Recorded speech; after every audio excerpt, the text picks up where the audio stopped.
नमस्कार बच्चों, आज हम पढ़ेंगे इकाई 18 अंधेर नगरी और इस विधा का प्रकार है एकांकी और इसके लेखक है भारतेंदु हरिश्चंद्र।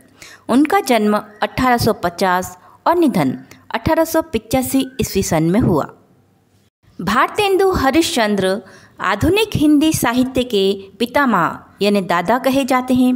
वे हिंदी में आधुनिकता के पहले रचनाकार थे।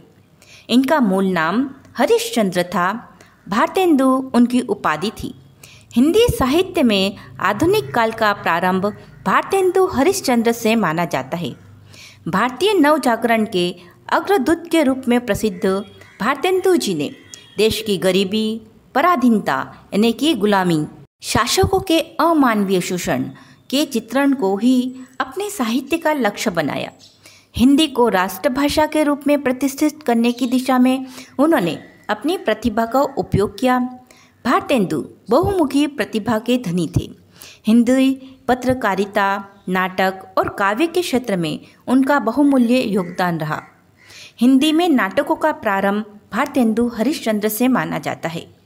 भारतेंदु ने हिंदी नाटक की नींव को सुदृढ़ बनाया, मजबूत किया। उन्होंने हरिश्चंद्र पत्रिका, कवि वचन सुधा और बाल प्रबोधिनी पत्रिकाओं का संपादन भी किया। वे एक उत्कृष्ट कवि, सशक्त व्यंग्यकार, सफल नाटककार, जागरूक पत्रकार तथा ओजस्वी गद्यकार थे। इसके अलावा वे लेखक, कवि, संपादक, निबंधकार एवं कुशल वक्ता भी थे। इनकी प्रमुख रचनाएं भारतेंदु कला, वैदिकी हिंसा, हिंसा न भवती, सत्य हरिश्चंद्र, भारत दूरदशा, अंधेर नगरी नाटक साहित्य, पूर्ण प्रकाश, चंद्रप्रभा उपन्यास, स्त्रियों की उत्पत्ति, बादशाह दर्पण नाट्यशास्त्र, कश्मीर कुमकुम, रामायण का समय, शोध रचना, सुंदरी सिलक, पावस, कविता संग्रह आदि। भारतेंदु जी ने मात्र 34 वर्ष की अल्प आयु में ही विशाल साहित्य की रचना की। 35 वर्ष की आयु में उन्होंने मात्रा और गुणवत्ता की दृष्टि से इतना लिखा, इतनी दिशाओं में काम किया कि उनका समूचा रचना कर्म पथ प्रदर्शक बन गया। आपका महान साहित्यिक कर्म देवी शक्ति से प्रेरित ही माना जाएगा। प्रस्तुत एकांकी में महंत और उनके 2 शिष्य एक नगरी में पहुँचते हैं जहाँ मूर्ख राजा और मूर्ख प्रजा से उनका पाला पड़ता है। नगरी में सर्वत्र अज्ञान का अंधकार था। अनुशासन रहित विवेकहीन प्रजा में किसी से प्रेम, आत्मीयता का नामो निशान दिखाई नहीं देता था। अच्छे बुरे में अंतर नहीं, सच और झूठ का ज्ञान नहीं, भाजी का मूल्य और खाजे का मूल्य 1 टका। यथा राजा तथा प्रजा, कहावत के अनुसार राजा भी मूर्ख और प्रजा भी मूर्ख। ऐसे लोग अपनी मूर्खता के कारण अपने विनाश का कारण बन जाते हैं। अंधेर नगरी एकांकी से लेखक पाठकों को इसी अविवेकी अज्ञानी वृत्ति से परिचित करवाकर इससे बचते रहने की प्रेरणा देते हैं। एकांकी किसे कहते हैं? एकांकी यानी कि 1 अंक का नाटक। नाटक और एकांकी में क्या अंतर है? नाटक है जिसमें मूल कथा के साथ दूसरी छोटी छोटी गौण कथाएं भी होती है, जबकि एकांकी में एक ही अंक को प्रस्तुत किया जाता है। तो चलो हम पढ़ते हैं एकांकी अंधेर नगरी। पात्र परिचय। महंत, मठ का मुखिया, जो आश्रम होता है इसका जो मुखिया होता है उसको महंत कहते हैं। उनके 2 शिष्य नारायण दास और गोवर्धन दास। चौपट राजा, जो अंधेर नगरी थे वहाँ का राजा। कुंजड़ीन, सब्जी बेचने वाली। हलवाई, मिठाई बनाने वाला। फरियादी, कल्लू बनिया यानी व्यापारी। कारीगर, चुने वाला। भिस्ती, भिस्ती यानी कि मशक में पानी भरकर घर घर पहुँचाने वाला, उसको भिस्ती कहते हैं। कसाई, पशु को मारकर मांस बेचने वाला। गडरिया, भेड़ बकरी को चराने वाला। कोतवाल, नगर का बड़ा पुलिस अफसर। सिपाही आदि। महंत अपने दोनों चेलों के साथ एक नगर में जाते हैं और वहाँ बाहर सड़क पर महंत और दोनों चेले बात करते हैं। महंत कहते हैं, बच्चा नारायण दास, यह नगर तो दूर से बड़ा ही सुंदर खूबसूरत दिखाई पड़ता है। देख, कुछ भिक्षा भी मिल जाए तो भगवान का भोग लगे, और क्या। नारायण दास कहता है, गुरुजी महाराज, नगर तो बहुत ही सुंदर है, खूबसूरत है, पर भिक्षा भी सुंदर मिले तो बड़ा आनंद हो, मजा हो। बच्चा गोवर्धन दास, तू पश्चिम की ओर जा, और नारायण दास पूर्व की ओर जाएगा। गोवर्धन दास जाता है। गोवर्धन दास कुंजड़िन से कहता है, क्यों भाजी, क्या भाव? कुंजड़िन, बाबा जी टके सेर। गोवर्धन दास कहता है, सब भाजी टके सेर। वाह वाह, बड़ा आनंद है, यहाँ सभी चीज़ें टके सेर। टके से टके का मतलब होता है 2 पैसों का सिक्का। हलवाई के पास जाकर, क्यों भाई, मिठाई क्या भाव है? हलवाई कहता है, टके सेर। गोवर्धन, वाह वाह वाह, बड़ा आनंद है, बड़ा मजा है, सब टके सेर। क्यों बच्चा, इस नगरी का नाम क्या है? तभी हलवाई कहता है, अंधेर नगरी। गोवर्धन दास, और राजा का नाम क्या? हलवाई कहता है, चौपट राजा। गोवर्धन दास कहता है, वाह वाह वाह, एक कविता बनाकर बोलता है, अंधेर नगरी चौपट राजा, टके सेर भाजी टके सेर खाजा। हलवाई पूछता है, तो बाबा जी कुछ लेना हो तो ले लो। गोवर्धन दास, बच्चा भिक्षा मांगकर 7 पैसे लाया हूँ, 3.5 सेर मिठाई दे दे। महंत जी और नारायण दास एक ओर से आते हैं और दूसरी ओर से गोवर्धन दास आता है। महंत, बच्चा गोवर्धन दास, क्या भिक्षा लाया? गठरी तो बहुत भारी मालूम पड़ती है। गोवर्धन दास कहता है, गुरुजी महाराज, 7 पैसे भीख में मिले थे, उसी से 3.5 सेर मिठाई मोल ली है, खरीद कर ली है। जी, बच्चा नारायण दास ने मुझसे कहा था कि यहाँ सब चीज़ें टके सेर मिलती है, तो मैंने इसकी बात पर विश्वास ही नहीं किया। बच्चा, यह कौन सी नगरी है और इसका राजा कौन है जहाँ टके सेर भाजी और टके सेर खाजा मिलता है? खाजा यानी कि एक तरह की मिठाई। गोवर्धन दास कहता है, अंधेर नगरी चौपट राजा, टके सेर भाजी टके सेर खाजा। महंत कहते हैं, तो बच्चा ऐसी नगरी में रहना उचित यानी सही नहीं है जहाँ टके सेर भाजी और टके सेर खाजा बिकता हो, जहाँ सब्जी और मिठाई के भाव में अंतर ना हो। मैं तो इस नगर में अब एक क्षण यानी एक पल भी नहीं रहूँगा।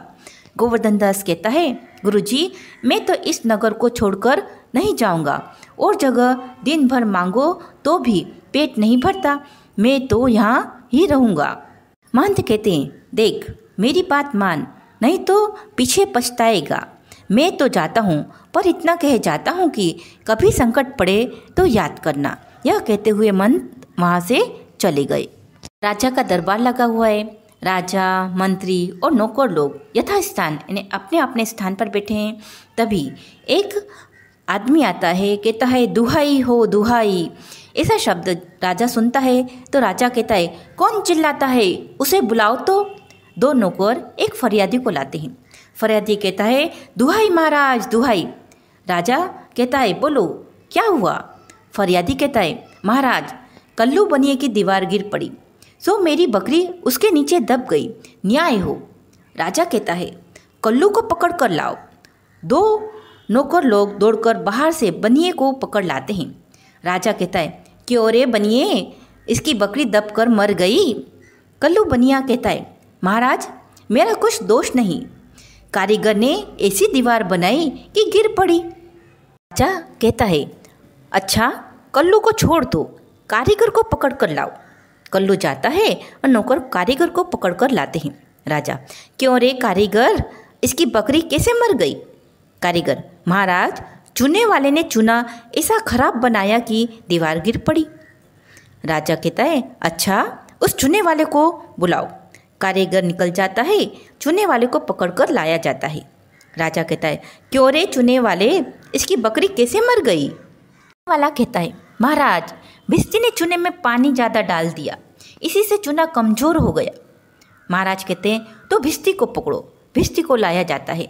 राजा कहता है, क्यों रे भिस्ती, इतना पानी क्यों डाल दिया कि दीवार गिर पड़ी और बकरी दबकर मर गई? भिस्ती कहता है, महाराज, गुलाम का कोई कसूर नहीं, कसाई ने मशक इतनी बड़ी बना दी थी कि उसमें पानी ज़्यादा आ गया। राजा कहता है, अच्छा भिस्ती को निकालो, कसाई को लेकर आओ। नौकर भिस्ती को निकालते हैं और कसाई को लेकर आते हैं। राजा कहते हैं, क्यों रे कसाई, तूने ऐसी मशक क्यों बनाई? कसाई कहता है, महाराज गडरिये ने टके शेर की ऐसी बड़ी भेड़ मेरे हाथ में बेची कि मशक बड़ी बन गई। राजा कहता है, अच्छा कसाई को निकालो, गडरिये को लेकर आओ। कसाई निकाला जाता है और गडरिया लाया जाता है।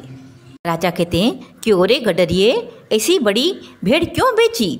तभी गडरिया कहता है, महाराज उधर से कोतवाल की सवारी आ गई, भीड़ भाड़ के कारण मैंने छोटी बड़ी भेड़ का ख्याल ही नहीं रहा किया, मेरा कुछ कसूर नहीं है। राजा कहता है, इसको निकालो, कोतवाल को पकड़ कर लाओ। कोतवाल को पकड़ कर लाया जाता है। राजा कहते हैं, क्यों रे कोतवाल, तूने सवारी धूमधाम से क्यों निकाली कि गडरिये ने घबरा कर बड़ी भेड़ भेज दी? कोतवाल कहता है, महाराज मैंने कोई कसूर नहीं किया। राजा कहता है, कुछ नहीं, ले जाओ, कोतवाल को अभी फांसी दे दो। सभी कोतवाल को पकड़कर ले जाते हैं। इधर गोवर्धन दास बैठा मिठाई खा रहा है। गोवर्धन दास अपने आप से कहता है, गुरुजी ने हमको बेकार यहाँ रहने को मना किया था, माना कि देश बुरा है, पर अपना क्या, खाते पीते मस्त पड़े हैं। तभी 4 सिपाही चारों ओर से आकर उसको पकड़ लेते हैं।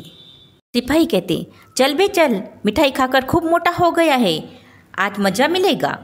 गोवर्धन दास घबरा कर, अरे यह आफत कहाँ से आई? अरे भाई, मैंने तुम्हारा क्या बिगाड़ा है जो मुझे पकड़ते हो? कहता है, बात यह है कि कल कोतवाल को फांसी का हुक्म हुआ था।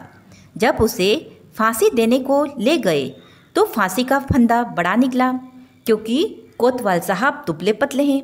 हम लोगों ने महाराज से अर्ज की, इस पर हुक्म हुआ कि किसी मोटे आदमी को फांसी दे दो, क्योंकि बकरी मरने के अपराध में किसी न किसी को सजा होना जरूरी है, नहीं तो न्याय न होगा। गोवर्धन दास कहते हैं, दुहाई परमेश्वर की, अरे मैं नाहक मारा जाता हूँ, यानी व्यर्थ मारा जाता हूँ। अरे यहाँ बड़ी ही अंधेर है, गुरुजी आप कहाँ हो, आओ मेरे प्राण बचाओ। गोवर्धन दास चिल्लाता है, सिपाही उसको पकड़कर ले जाते हैं। गोवर्धन दास कहता है, हाय बाप रे, मुझे बेकसूर ही फांसी देते हैं। अभी सिपाही चिल्लाकर कहता है, अबे चुप रहे, राजा का हुक्म भला कहीं टल सकता है?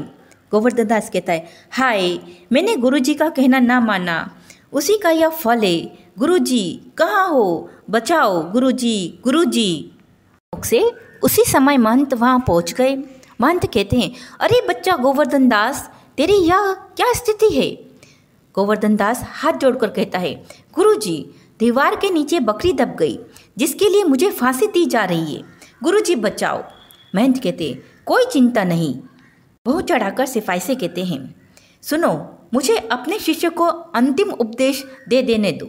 सिपाही उन्हें थोड़ी देर के लिए छोड़ देते हैं। गुरुजी चेले को कान में कुछ समझाते हैं। महंत कहते हैं, नहीं बच्चा, हम बूढ़े हैं, हमको चढ़ने दो। इस प्रकार दोनों बहस करते हैं। सिपाही परस्पर चकित होते हैं। राजा, मंत्री और कोतवाल आते हैं। राजा, यह क्या गोलमाल है?